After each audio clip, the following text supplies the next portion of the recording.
Réussir, c'est un mot qui pèse lourd. Dès le lycée, puis à l'université, sur le marché du travail, la pression ne cesse de croître. Mais que se passe-t-il quand cette pression devient trop forte? Aujourd'hui, on explore la pression de réussir chez les jeunes.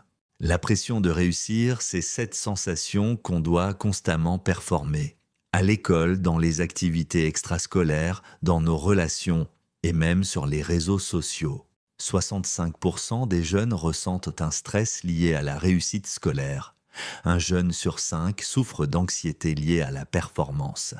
Ce phénomène n'est pas nouveau, mais il est amplifié par les réseaux sociaux et la compétition permanente qui semble régner dans notre société. Les attentes familiales peuvent être explicites ou implicites.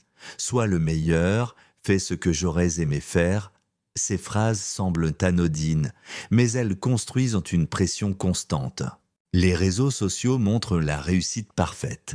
Voyages, diplômes, start-up, trophées. La comparaison constante nous pousse à nous juger sévèrement. Notes, concours, classements. Le système éducatif valorise la performance et la compétition plutôt que l'apprentissage et le bien-être. Cette approche renforce le stress chez les jeunes. La pression de réussir a un impact direct sur la santé mentale et physique des jeunes. Stress chronique, perte de motivation, troubles du sommeil, anxiété et burn-out, la peur de l'échec peut même créer un cercle vicieux. Procrastination, perte de confiance, sentiment de stagnation. Nous vivons dans une société qui glorifie la réussite et stigmatise l'échec. Chaque succès est exposé, chaque erreur est jugée. Le monde du travail devient incertain. L'automatisation, l'IA et la compétitivité créent un sentiment constant que tu dois être parfait dès le départ. Au fil du temps, la société et l'éducation façonnent l'autopression. Nous devenons nos propres juges les plus sévères. Mais il existe des solutions pour respirer et retrouver un équilibre. Échouer n'est pas un échec définitif, mais une étape pour progresser. Planifier, prioriser et faire des pauses régulières réduit le stress. Sport, méditation, hobbies, toutes ces activités permettent de se détacher de la pression.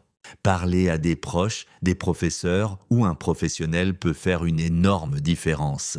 La réussite ne se limite pas aux notes ou aux diplômes. Elle inclut l'apprentissage, le bien-être et la croissance personnelle. La pression de réussir est partout, mais elle ne définit pas votre valeur. La vraie réussite, c'est progresser, apprendre et rester en bonne santé mentale. Prenez le temps de respirer, de vous connaître et de vous rappeler. Votre valeur n'est pas mesurée par vos notes ou vos réussites immédiates.